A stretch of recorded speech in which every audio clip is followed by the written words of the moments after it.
Muhammad Jakfar adalah seorang pria yang lahir di Gampung Lampuh Raja pada 3 Desember 1983 yang sudah 5 tahun terakhir bekerja sebagai tukang parkir di warung kopi Cutden Brawe, Kota Banda Aceh. Meskipun sebelumnya berprofesi sebagai tukang parkir, namun atas permintaan masyarakat, dia mencalonkan diri untuk menjadi salah seorang calon gecik Lambarodea, Kecamatan Kota Baru, Kabupaten Aceh Besar untuk periode 2021 hingga 2027. Menurut Muhammad Jakfar, ada 2 orang calon gecik yang mencalonkan diri saat itu, dia sendiri dan Burhanuddin.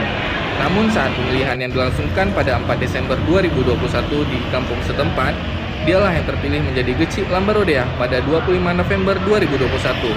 Dia dilantik oleh Bupati Aceh Besar Insinyur Haji Mawardi Ali di Aula JSC Kota Janto, Aceh Besar.